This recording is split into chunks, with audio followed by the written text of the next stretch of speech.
Controversial Bill Burns, and nobody likes a quitter.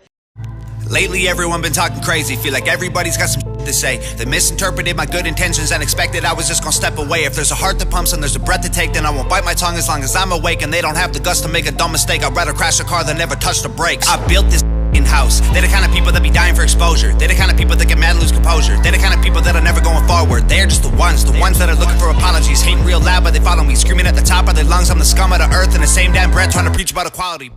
Welcome to Date, and again, another video from Matrix Wars. I am your host. Yes, me. From Matrix Wars. And today we're talking about this new article that Express has recently come out with saying that, shock! Report shock! Shocking. They use the word shocking. Snoke is possibly going to return in some way or other, and it can all do with that ring. Now, if you don't know about the ring's been in a lot of the novelizations and stuff trying to promote The Last Jedi, and, well, let's just take a look at what Express has to say about Snoke's ring. And I'll leave the article link down below so you can click on it and read what you will of it. But I'm going to go through it, and yeah. So let's take a look. Who was Snoke? Where did he come from? How powerful was he? Was he a Sith? Was he Darth Plagueis? This article goes on to say that it was frustrating and disappointing for the dismissal of his character and was one of the major issues that provoked the fan backlash after Episode 8 and divided the Star Wars fandom. No, Express, wonderful job. You actually did some good reporting here. Yes. It's true.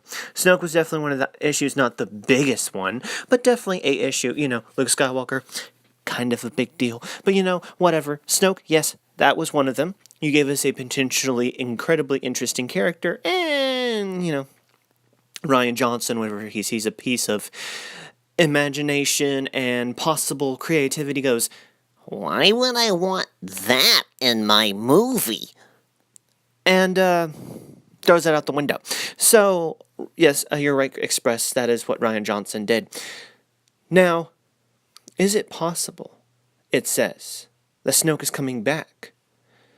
And it might just have to do with that obsidian ring that he wears. Yeah, he's coming back. He's coming back as a jeweler.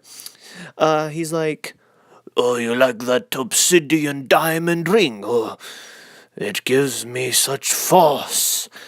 I could totally see, like, Snoke being some type of godfather.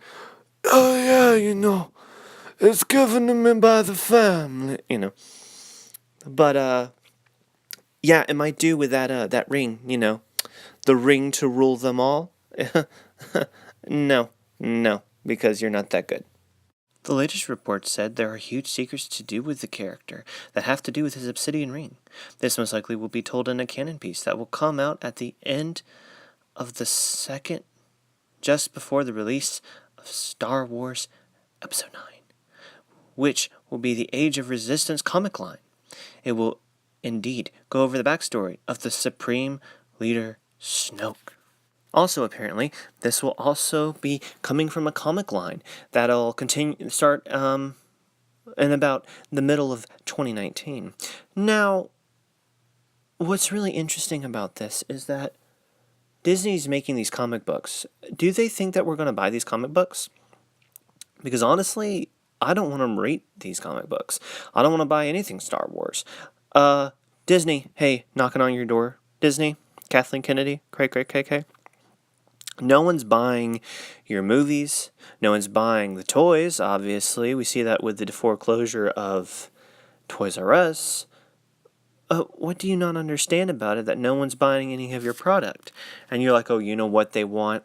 They want more pointless stories in comic book form about characters they don't care about. Oh, gosh, Kathleen, you're so smart. Oh, my gosh, you are like the greatest marketing expert of all time. Oh, yes, that's what we want. We want more crap that we don't want. Oh, yes, she knows. This woman is a marketing master. Just like Anakin. And then we're like Obi-Wan, and we cut your legs and arms off. You're like, no, I hate you. No, I will survive. And it's like, dude, don't. You're gone. You're over with. Bye-bye. Hasta la vista. Leave. We don't like you anymore.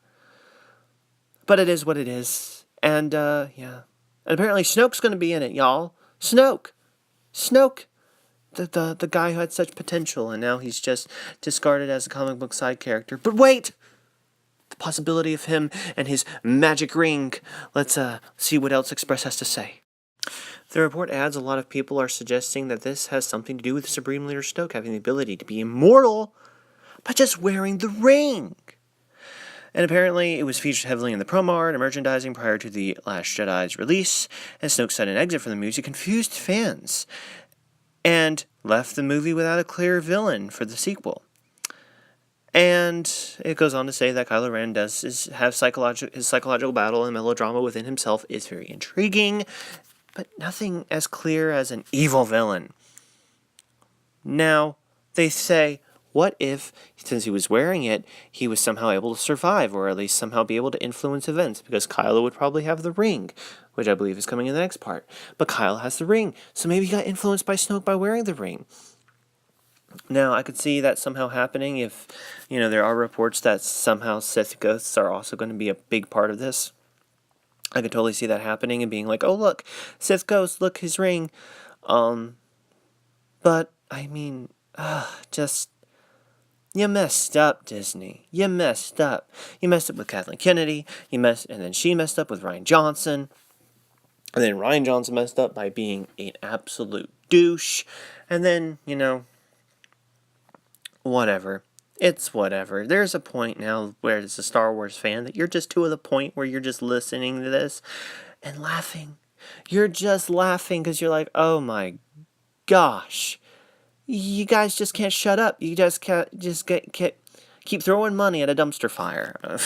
Okay. I'm going to sit back and laugh, but, and they're all, oh, I take this seriously. And we're all like, okay. Sounds great for you guys, because I'm sure not caring right now. So go ahead, burn your dumpster fire. The Phantom Menace will sit back and relax and just laugh at your failed attempts. See, don't you want to buy our dumpster fire? No, we don't. Never will, never have, never going to.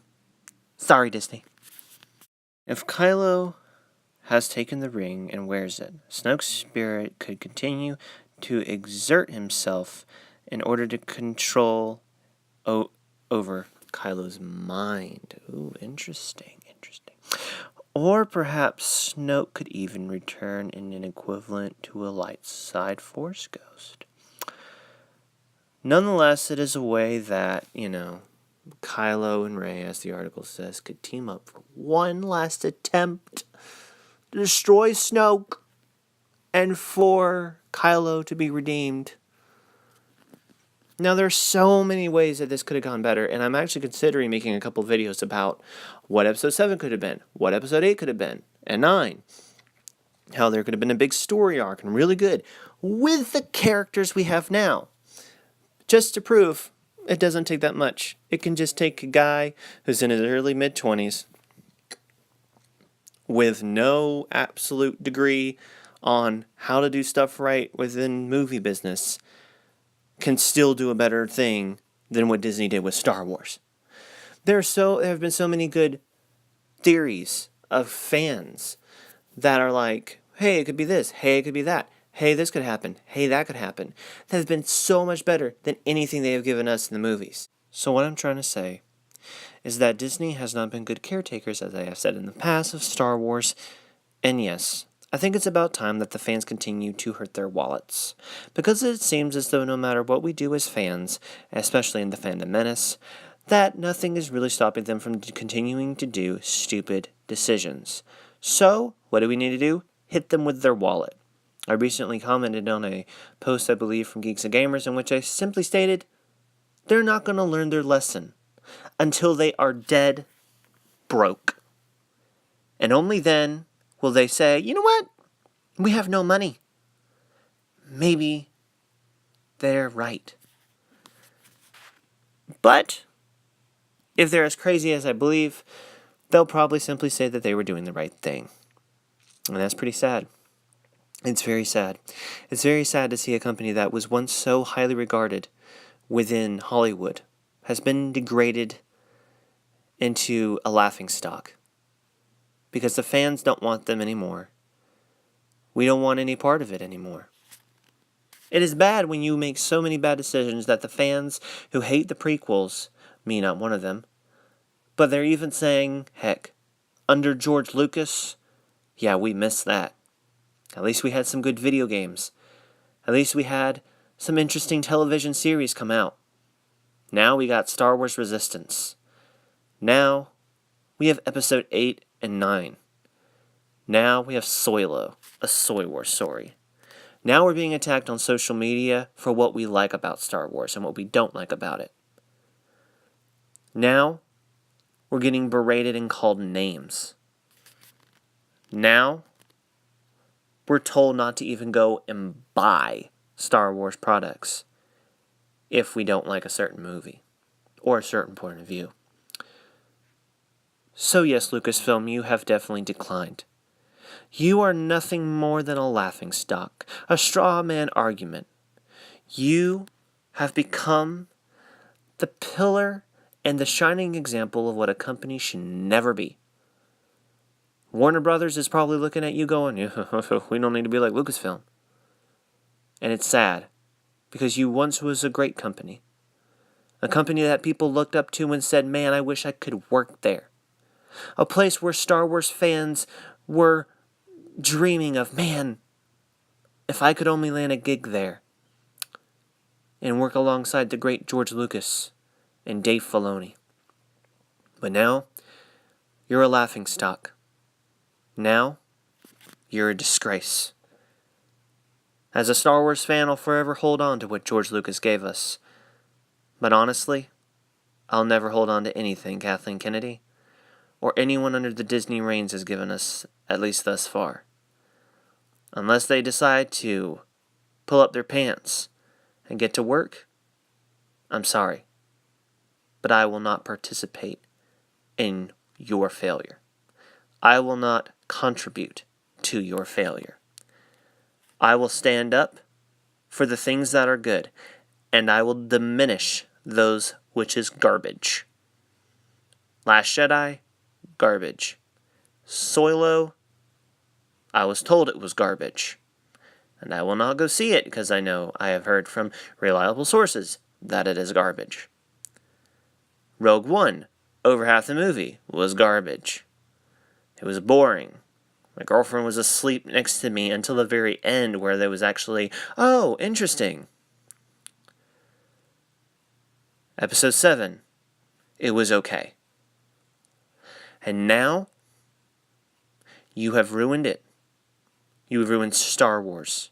You have divided a fan base that has had a couple knocks and punches, but you have blown through the rib cage, tore out the heart from Indiana Jones and the Temple of Doom, and are sacrificing the heart and soul of Star Wars on the pillar of NPC and SJW politics.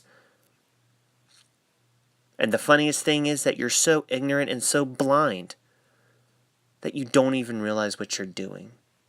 You think you're on a holy crusade? You're not. You're pathetic. And it's sad. But it's also funny. Anyways. Thank you all for watching. Please like, subscribe to my channel, Matrix Wars. And as always, may the Force be with you.